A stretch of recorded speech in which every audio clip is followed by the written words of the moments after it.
Partiality देखाउनु भयो भने तपाईँ सकिनुहुन्छ। पार्शियलिटी देखाउनु हुँदैन। पार्शियलिटी भनेको पक्षधरता।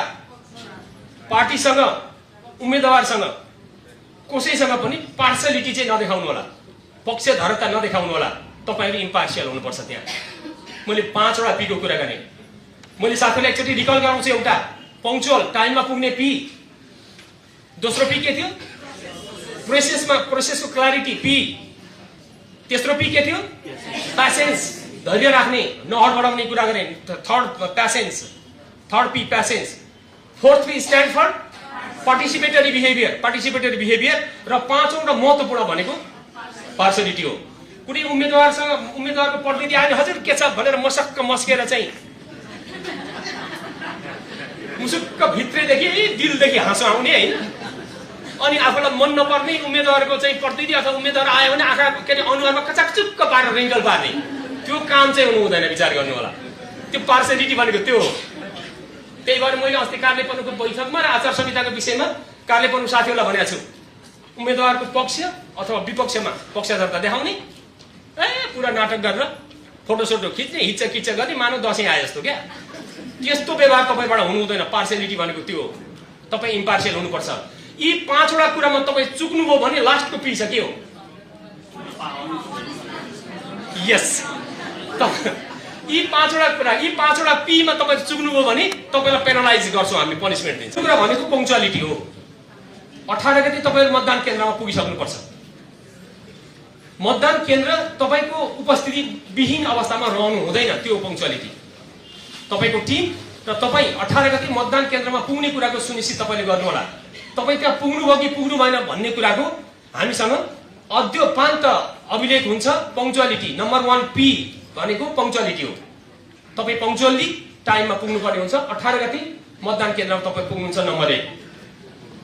नम्बर 2 प्रोसेसको कुरा हो। अर्को पी भनेको प्रोसेस।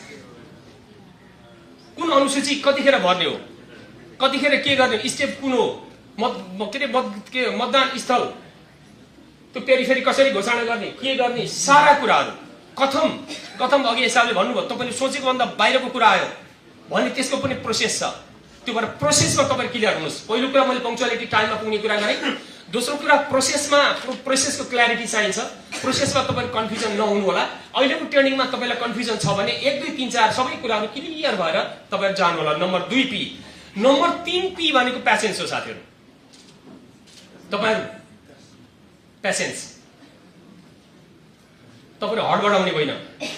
सबै कुराहरू तपाईले प्लान गरे अनुसार भएनन् भने पनि बस्नुस्, पज गर्नुस्, एकछिन रोकिनुस्। यसमा के हुन सक्छ साथीहरुसँग कन्सल्ट गर्नुस्, हामीसँग कन्सल्ट गर्नुस्। झ्याप्पै डिसिजन नगर्नुस्। आवश्यक पर्यो भने हामी तपाईहरुसँग आउँला। तपाईको त्यो कन्सल्टेटिभ प्रोसेसले तपाईलाई केही न केही कुराको चाहिँ फिडब्याक दिन्छ, सूचना दिन्छ। त्यसैले आत्तिने पनि होइन, हठात डिसिजन गर्ने पनि होइन। तपाईको चाहिँ प्यासेन्स चाहिन्छ, त्यतिखेर धैर्यता चाहिन्छ। नम्बर 3 पी भनेको प्यासेन्स। मैले तपाईलाई पंक्चुअलिटीको कुरा गरेँ, प्रोसेसको कुरा गरेँ, प्यासेन्सको कुरा गरेँ र अर्को कुरा पार्टिसिपेसन। पार्टिसिपेटरी बिहेभियर तपाईले देखाउनु पर्छ। चाहे तपाईको मतदानमा खटिने टिमको कुरा गर्नुस्, टिमवर्क, अथवा त्यहाँ केही समस्या आयो, जटिलता आएला, त्यो जटिलता फुकाउनु पर्यो भने उम्मेदवार, राजनीतिक दलका प्रतिनिधिहरू, उम्मेदवारका प्रतिनिधिहरू, स्थानीय तहमा जुन कन्सल्टेसन तपाईले गर्नुभएको हुन्छ उनीहरूसँग बसेर पार्टिसिपेटरी बिहेभियर तपाईले देखाउनु पर्ने हुन्छ।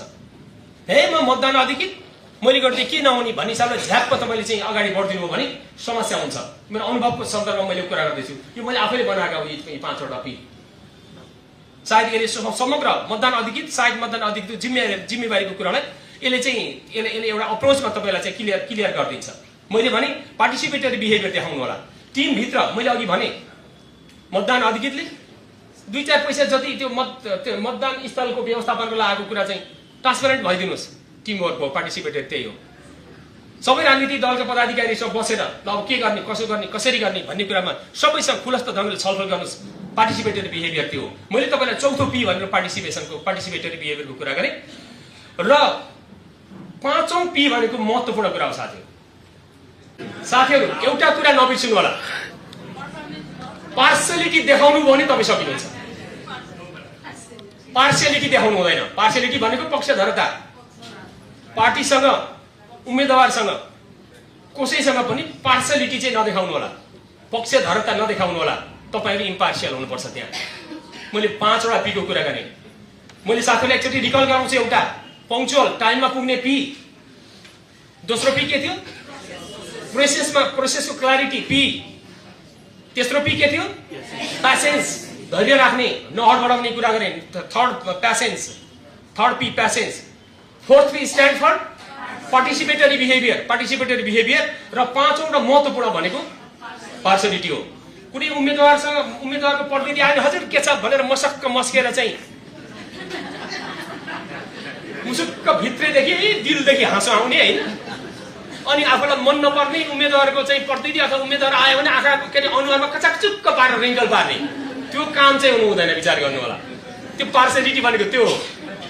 त्यही भएर मैले अस्ति कार्यपन्नुको बैठकमा र आचार संहिताको विषयमा कार्यपन्नु साथीहरूलाई भनेको छु, उम्मेदवारको पक्ष अथवा विपक्षमा पक्षधरता देखाउने, पुरा नाटक गरेर फोटोसोटो खिच्ने, हिच्चा गर्ने, मानव दसैँ आए जस्तो क्या। त्यस्तो व्यवहार तपाईबाट हुनु हुँदैन। पार्सलिटी भनेको त्यो हो। तपाईँ इम्पार्शियल हुनुपर्छ। यी 5 वटा कुरामा तपाईँ चुक्नुभयो भने लास्टको पी छ के हो? यस। यी 5 वटा कुरा, यी 5 वटा पीमा तपाईँ चुक्नुभयो भने तपाईँलाई पेनलाइज गर्छौँ हामी, पनिसमेन्ट दिन्छौँ। ल ताली बजाएर एउटा अनुमोदन गर्नुहोस् त। अलि जोडले गराउनुहोस् त।